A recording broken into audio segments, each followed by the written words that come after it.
In this video, I show you my Zombicide board for Black Plague. But before we get into today's video, just want to share two things. The first one is please use the link below to go to Sergey's Kickstarter, which is currently raising funds for humanitarian aid in Ukraine with all of the conflict that's going on. He is helping out bring food and supplies to the many people who need it in the crisis that's happening there. Sergey is someone that I have worked with in the past and created some videos for him with some previous Kickstarters. So I think this is a great opportunity for us as gamers just to show some support and love for one of our 3D artists out in Ukraine. A bunch of other artists donated some of their STL files. So with this campaign, you're getting an obscene amount of miniatures and terrain files. So again, use the link below to contribute. By the time this video posts, there will be 1 week left. And so let's try to raise $500,000. Also, I want to share with you what the GGGG is for this month.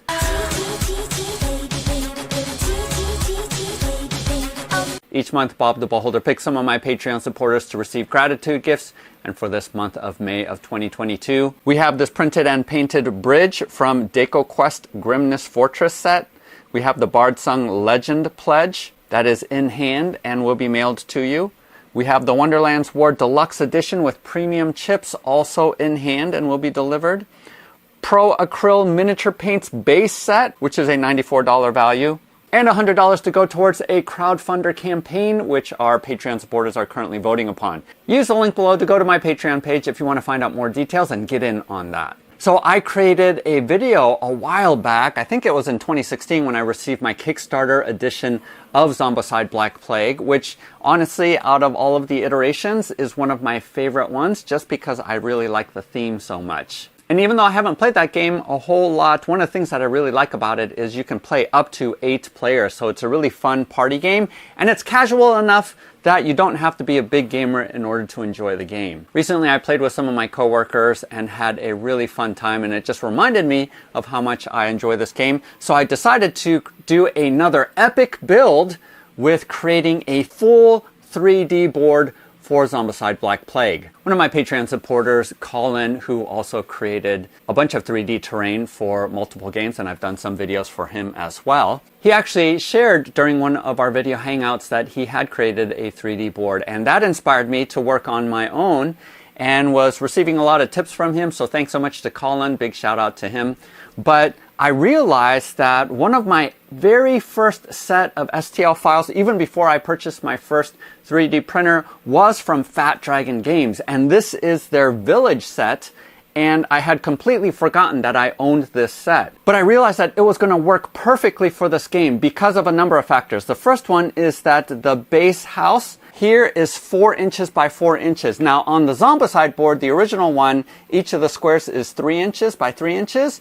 But I like the fact that this is a little bit larger because it can account for the size of the walls. And each of these street tiles are also 4 inch by 4 inch. So by having a consistent base square of 4 inch by 4 inch, it would be able to work out really well. And the other thing that is required from this terrain is to be able to remove these walls, because based on the scenario where the doors are placed changes. So you need to be able to make this modular and be able to remove walls in order to place different configurations here on the board. This set is incredibly modular. In fact, even more so than I need it to be. And so I took this set and made significant modifications so that it would work for Zombicide. So I went to Microsoft 3D Builder, which I used to change up all of my STL files. Go ahead and check out my video here. But I used that to do a couple of things. The first thing I did was I fused these posts that normally are removable. I glued it down into the floor. I filled up all of the holes that are also in here because normally you can remove these posts and plug them in wherever you want, but I would only use these on the 4 corners, so I went ahead and fused them in there. I also created my own platform because I wanted the whole system to be magnetized. And so again, Colin sent me a file where I could use 5mm ball magnets in order to magnetize the floor and create a base like this, and then was able to glue these platforms on top of that so that I have magnets both here and underneath so that they can click to one another here on the street tiles, but also 4x2 barrel magnets both on top and bottom so that they can stack on top of each other, and these roofs can seal themselves magnetically on top so that they don't fall off. Obviously, it's an option just to keep the original clips, but I just like magnetizing just because it's so much faster, and that's the route that I went. The other thing that I did was I combine all of the different pieces that comprise the roof. Because there's like 6 different pieces, I stretched it out so that it fit the 4x4. And there's a couple of different features. If you get the roof edition pack from Fat Dragon Games, you can get these gables, some chimneys, some other variations as well. And here what you see are 2 different village sets. The first one has these Tudor style houses and walls, which does take quite a bit of time to paint.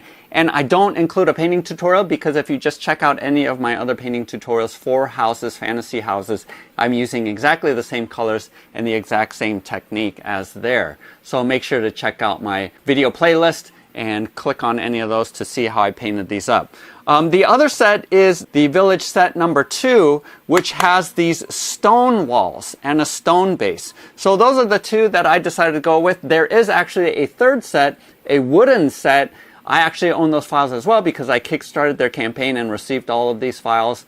I might end up using some of those because at the end of the day, in order to feel the biggest scenario that is in the Zombicide rulebook, you have to have about 40 units of these houses and about that many of the street tiles. And the street tiles actually are its own file as well. And I do have links to all of these in the description below if you are interested in purchasing these. And then finally, the other set that I used was the dungeon set from Fat Dragon Games. And here I went ahead and just fused them once again in Microsoft 3D Builder just because I was never going to take this apart. And so both the yellow vault as well as the purple vault here, I used the sewer set as well as the base dungeon set to create these rooms. Now these are bigger than 4x4. In fact, they're actually 6x6, but I'm fine with that because it just gives a little bit more room. And I really like how this sewer one came out. I added some Envirotex light just to give it some water effects in the sewer drain. So I think that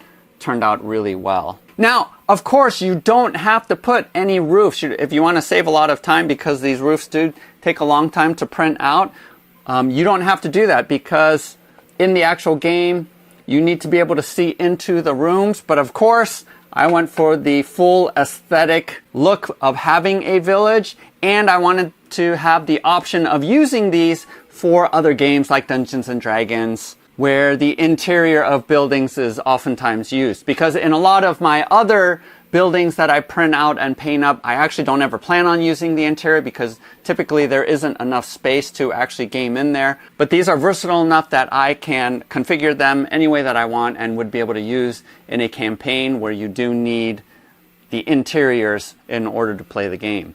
This is also going to work for Massive Darkness, which I didn't kickstart, but I did pre-order the base box, and that should be coming in a couple of weeks. So my plan and intention is also to be able to use this terrain for that as well. This epic project is going to take a long time because printing out all of these pieces does take quite a bit of time, as well as especially painting these walls for the Tudor style buildings. I'm excited about the possibility of creating enough to field an entire village or town. And I think Fat Dragon Games was trying to copy a little bit the Dwarven Forge City set, which is very similar to this, but it is super expensive. I think it's $120 just for maybe 4 or 5 housing units. So incredibly expensive. Would cost me over $1,000 if I was going the Dwarven Forge route, but I'm saving a lot of money by 3D printing out all of this terrain. Now, I am anticipating using probably about 8 rolls or even 10 rolls of PLA. So that's no small amount, but significantly more at a discount than using Dwarven Forge. And I really like how the streets are also 4x4, so that works out really well for this gaming system. Here, I do show you the first tutorial scenario, and that's my plan, is to slowly build out enough sections and houses so that I can increasingly play the bigger and bigger scenarios. So my next step is to actually go and build enough stuff for the very first scenario. And then eventually I also want to build and the flooded streets and hedges in Green Horde. So we'll see if I get that far. I'm just going to focus in on original Black Plague with Zombicide, and then definitely plan on doing the towers for Wolfsburg. So we'll see if I get far enough that I also do Green Horde as well. Also wanted to show you these objective markers. I just pulled this off of Thingiverse. Again, links in the descriptions below. And then carved out an X. I printed out the X in various PLA colors because I didn't want to bother painting it, and then just glued it in there after I printed those out. So these work out super well too. And then finally, these small little terrain. This is entirely for flavor. I already had printed these out from Printable Scenery. I might add some furniture if I wanted to, but at this point, just focusing in on getting all the houses done. So this is the first of a couple of videos where you can journey along with me as I make this build. So make sure to like and subscribe so that you don't miss out on my future videos. Otherwise, happy gaming, happy printing. We'll see you next time.